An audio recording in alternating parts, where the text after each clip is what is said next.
Luciano Zaccara. He's a Middle East and Gulf political analyst joining us from Doha in Qatar. Luciano, thank you so much for your time. I want to start with one of the statements that Donald Trump stated when he made that address, and it was one of the first things that he said. He said there is now, and I'm quoting, peace in the Middle East. What do you make of that statement? Is that true now?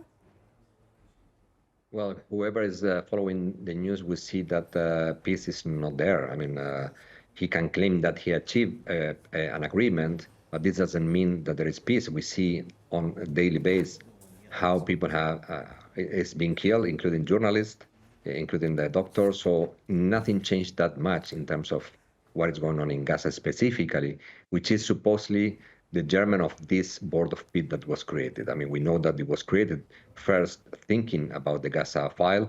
Now he's thinking about this board of peace to include many other files. We don't know how many, because we don't know exactly what is the end game of Trump, if it is to get the Nobel Prize, or if he decided that he doesn't care about the Nobel Prize anymore, to be the peacemaker in the whole world, replacing the United Nations Security Council, considering what the Canadian Prime Minister said the other day, that this system is over and he wants to replace the system.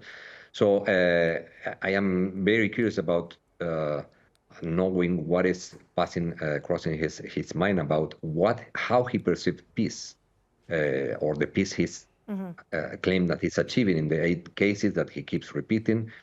If he includes Gaza as one of the places in which he achieved peace, I don't think that anybody wants that peace specifically. Well, he does. Peace when he referred to Gaza, he did say they are putting out little fires now, as he described it, which to interpret Trump in that way, I would think he's saying it's not as bad as it was before. But he also spoke about several other regions in the Middle East, Syria in particular, saying that there are advancements being made in Syria. We know that the leader, Ahmed al-Shara, was in Washington just last year, really embraced by Trump. How much of a difference is that relationship between the Syrian president and the US one making in terms of moving Syria forward?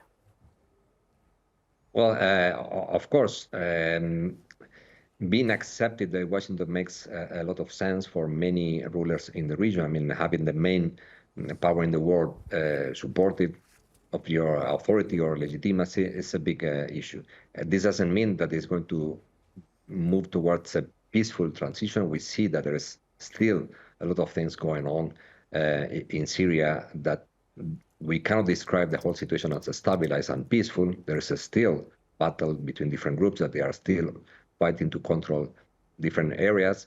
We see that there is some agreements being reached after battles, after military confrontation. So I don't see that only with the support of the United States, the situations are getting better.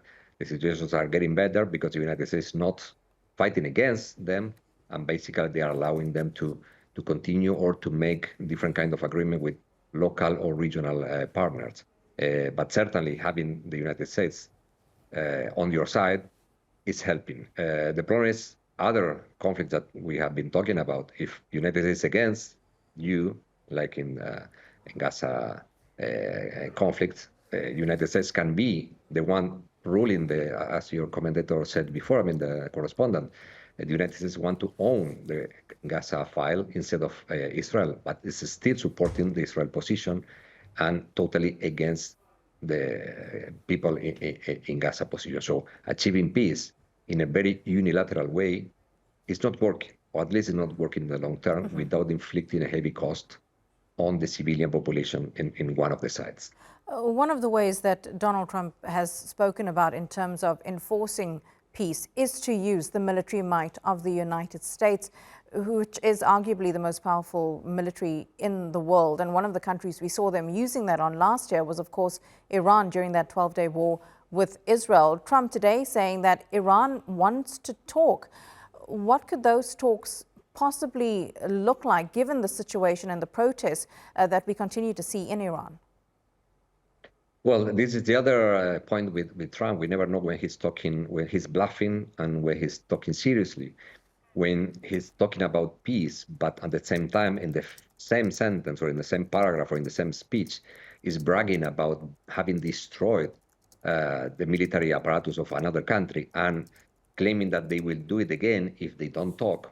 I mean, achieving peace through military means is not peace. It's a military victory, and it is imposition of conditions from the winner to the loser. It's not negotiating, it's not achieving peace. It's the peace of the cemeteries, not the peace of two people that they decided to make concessions to reach an agreement. And it seems that this is the way he's trying to do so. I mean, even considering the Greenland issue, I mean, Trump is using the same language, threatening to use the force against allies and against enemies. So to what extent this is a bluff or it's a real politic that he's trying to use. Now he changed his discourse saying that he will not use the force, but he did not say that regarding Iran. He wants to talk, but still imposing conditions, still imposing military victory over Iran. So what to discuss under these conditions with the Iranians made very clear that under bombs, they will never sit to discuss anything with the Iranians, because the previous time that they were talking with the Iranians in Oman, having conversation simultaneously with the Americans in Oman and with Europeans in Turkey, they were attacked both by Israel and by the United States. So under these conditions, it's impossible to think about a conversation. That is not only imposing conditions from the winner to the loser. Luciano Zaccara, appreciate your analysis, speaking to us there from Doha. Thank you very much. Thank you very much for it.